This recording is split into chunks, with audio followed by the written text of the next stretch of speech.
24 horas. CAPOC, Cámara de Productores Ovinos de Córdoba.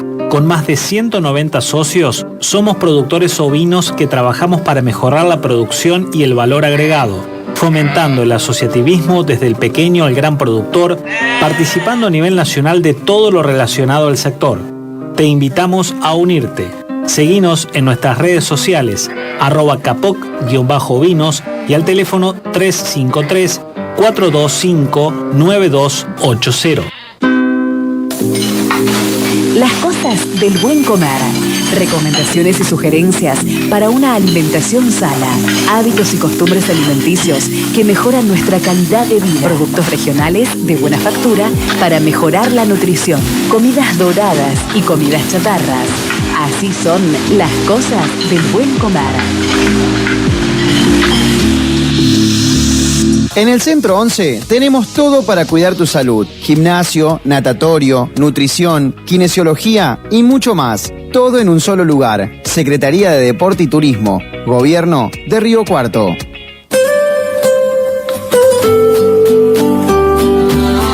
Los buenos días para Lautaro Irastorza Rosa. ¿Cómo estás, Lauti? Buenos días. ¿Todo bien? ¿Cómo va? Bien, ¿ustedes? Nuestro nutricionista de cabecera. Así es. No le estaría dando resultados, pero con nosotros fracasa. Con nosotros es exitoso. En casa siempre es así. Bueno, hoy vamos a hablar de aceites. Hoy vamos a hablar un poco de aceites. ¿Cuáles se pueden usar, cuáles no? ¿Cuáles son sanos, cuáles son necesarios? Exactamente. Cómo se elabora, capaz el más común, como tenemos nosotros el girasol. ¿Cuáles se utilizarían más, por ejemplo, para freír? ¿Cuáles no tanto? Y cómo a veces identificar cuáles son un poco mejores que otros y cómo a veces ver cuándo se puede reutilizar uno y cuándo no. Bueno, lo escuchamos con atención. Por lo general, a nivel Argentina, el más utilizado ampliamente es el de maíz, por la mayoría de las personas. Simplemente contar un poco el proceso de elaboración de ese aceite es simple. A partir del grano de la semilla que se cosecha, se limpia, se seca. Esto es para permitir que la cáscara se resquebraje un poco, se quiebre.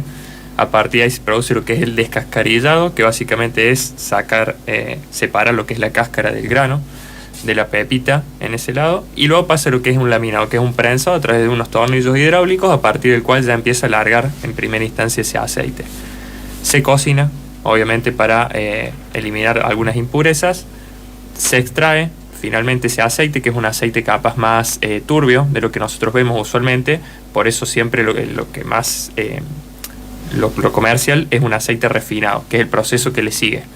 ¿Para qué? Para terminar de eliminar estas impurezas y sea un aceite aceptable y más visualmente lindo, por así llamarlo, para la compra del consumidor. ¿Cómo lo solemos utilizar nosotros los aceites? De dos maneras.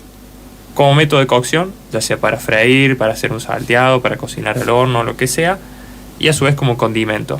Las grasas tienen esa característica particular que hace que la comida sea más apetecible o sabrosa. Por eso capaz a veces comparando un alimento común como una milanesa frita y una milanesa al horno es más apetecible capaz para un paladar y para todo lo que es el sistema nervioso nuestro. ¿Y eso es cultural o es químico? Es químico. Esa reacción de la grasa es química. Sí, a nivel de las papilas gustativas es mucho más apetecible capaz que algo que viene más, como vulgarmente se dice, seco, una milanesa más seca al horno, por ejemplo.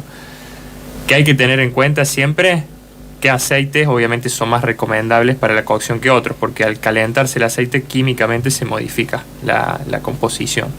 Entonces, una de las propiedades físicas que se fija mucho, que en el área de toda la gente que está encargada de la ingeniería en alimentos, de la nutrición, es algo que se llama punto de humo, que básicamente es simple. Cuando ve que el aceite empieza a humear es porque ya se está alterando un poco. Cuando a veces uno deja aceite y ya ve que empieza a largar humo es porque se está evaporando el agua que tiene. Exactamente. Ya a partir de ahí empieza una serie de procesos en cual el aceite ya se empezaría como a quemar, por ejemplo. O sea, hay que utilizarlo antes de ese punto de humo. Antes de ese punto de humo, exactamente. Dentro de los aceites hay algunos que sirven, como bien decía antes, para freír y otros no tanto, capaz más con condimento en crudo. Aceites como por ejemplo el de girasol que mencionaba recién, tienen lo que se denomina un alto punto de humo, es decir, este punto de humo tarda en llegar a más alta temperatura. Por ende, resiste una temperatura apta de fritura que a veces estamos hablando de 200 grados centígrados más o menos. Eso es más que nada. Aceite de maíz, que también se lo extrae del germen, cuando se elabora el proceso del almidón de maíz, comúnmente conocido a veces como la maicena también o las féculas. A partir de ahí se obtiene el aceite de maíz, que también se puede utilizar para freír, al igual que el de soja, que se extrae del poroto de soja. Aceite mezclas hay que ver, pero es una mezcla a veces entre 2 o más aceites. Y uno que no es aconsejable para freír es el de oliva, por ejemplo. El aceite de oliva es mucho más, tiene un punto de esto que habla de humo más bajo, es decir, que una temperatura... carísimo. Aparte es carísimo, pero bueno, es muy común verlo a veces en los programas de cocina, muy utilizado para preparaciones como los salteados, para cocinar ahí. En ese tipo de preparaciones, o como para hacer, por ejemplo, no sé, o un huevo o algo así a la plancha, sí, porque requieren temperaturas bajas para que se cocine el alimento. En cambio, meterlo en un horno que a veces llega a los 200, 220 grados, ya químicamente se modifica demasiado y ya pasa a ser ya perjudicial. Por eso muchas veces nosotros que aconsejamos ese tipo de aceite utilizarlo más en crudo para condimentar, por las grasas insaturadas que tienen, mucho más beneficioso, sobre todo a nivel cardiovascular. En cuanto a fritura, ¿cuáles serían los factores que regulan la absorción de grasas? Porque todo alimento absorbe grasa cuando se frita. ¿Entre cuánto? Entre un 3 a 10%. Es decir, de 100 gramos de alimento puede absorber hasta 10 gramos de aceite, aumentando obviamente las calorías, por ejemplo, de ese alimento, haciéndolo más calórico. ¿De qué depende? La temperatura y el tiempo de cocción. Si el aceite no está bien caliente, por eso siempre se recomienda como los dos puntos extremos. La fritura profunda, que es el aceite bien caliente y uno sumerge bien ahí, que se cocine bien, o prácticamente nada. Eso de poner un poquito de aceite en la sartén para cocinar absorbe muchísimo más que hacerlo bien sumergido, capaz de una buena cantidad de aceite. Sí, exactamente. Entonces, mientras más frío esté el aceite y más tiempo de contacto tenga con ese alimento, más el alimento va a absorber. También de qué depende la temperatura del alimento. Siempre que vos introducís algo en un medio que está a diferente temperatura, se busca equilibrar. Por ende, un alimento más frío va a reducir demasiado la temperatura de ese aceite. Si está demasiado frío como uno congelado, mayor va a ser el tiempo de contacto. Por ende, mayor cantidad de aceite absorbe, por ejemplo. El tamaño, obviamente, no es lo mismo un pedacito chico que un pedazo bastante importante, hablando en superficie. Mientras más superficie, más absorbe, por ejemplo. Y también ingredientes en preparaciones como los buñuelos, por ejemplo, que tenés grasa, que tenés azúcar. Exacto. Todo ese tipo y huevo favorece mucho más la absorción de grasa. Claro, comer el buñuelo es rico. Es rico. Imposible que no tenga aceite. Exactamente. ¿Cuándo se debe descartar este tipo de aceite o cuántas veces se puede reutilizar? Esa es una interesante cuestión. Sí.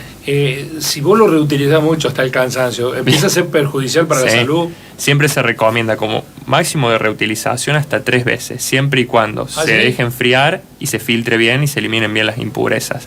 Ya a partir de ahí, ya son demasiados los procesos que se calienta, se enfría, se calienta, se enfría, y ya pasa a ser perjudicial, sobre todo capaz en lugares donde se produce masivamente alimentos, en ese caso, para el consumo de la gente. ¿Cómo desecharlo? Por lo general el aceite siempre hay que esperar a que se enfríe, obviamente, y siempre tratar a la hora de tirarlo a través de, si se tira por cañerías, junto con el agua, para evitar que se queme, por ejemplo, o que se empiece a dañar, porque el aceite, a diferencia del agua, alcanza una temperatura mucho más alta. El agua, el punto de ebullición acá es de 100 grados, más o un poquito menos, según la altitud. El aceite puede llegar a 200, 250, o sea, muy alto. Desde el punto de vista de las dietas, cuanto menos aceite, mejor. Cuanto menos aceite, siempre es variable según el objetivo que busque la persona, pero ejemplo, lo básico, que es un descenso de peso, descenso de grasa corporal, siempre aconsejar en vez del aceite utilizarlo en los métodos de cocción, utilizarlo directamente para condimentar, por ejemplo. Las calorías de una porción de alimento, si lo haces al horno, es menor que si lo fritás. Por ejemplo, una empanada frita te aporta más calorías que una empanada al horno. Totalmente, por esto que contaba recién de la absorción. Ni hablar que, por ejemplo, ya la misma masa también de la hojaldrada, la masa hojaldrada, está hecha a base de un compuesto que hablar como manteca o margarina, por ejemplo. Que esos son compuestos que es lo que hace la industria, sobre todo las margarinas, que a veces se venden como esa manteca soft o light. Se introduce lo que se llama como un hidrógeno a presión, lo que hace que se modifique la estructura de ese aceite vegetal, que en condiciones naturales es líquido, y pasa que sea sólido. Y ahí se forma esa manteca. Pero se forma lo que es una grasa trans, la famosa grasa trans, que a nivel de la salud no es tan buena como si un aceite sí vegetal en crudo naturalmente. ¿Por qué no es tan buena? Porque aumenta mucho la formación de placas de colesterol a nivel cardiovascular.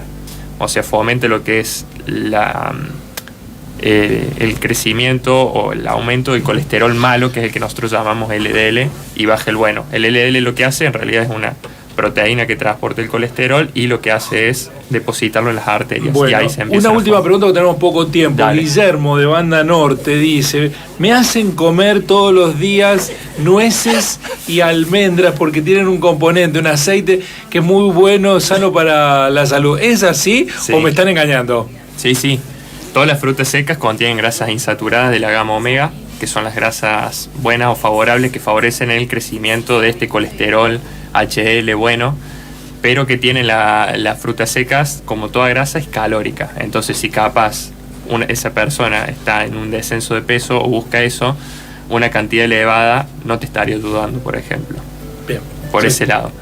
Y para cerrar, que muchas veces suele ser un tanto engañoso en cuanto a las etiquetas de grasas trans, la industria permite que si el producto tiene menos de 5 gramos de grasas trans por porción, que puede poner 0 en el etiquetado. Entonces, si una vez lee el listado de ingredientes, eso que hemos trabajado antes, y dice parcialmente hidrogenado, lo que sea, ya tiene un porcentaje de grasas trans. Genial, gracias Lauti. Por Hasta favor. la próxima. Muchas gracias, que tengan buena semana. Las claves del buen comer con Lautaro Irastorza Ross. En el Centro 11 tenemos todo para cuidar tu salud. Gimnasio,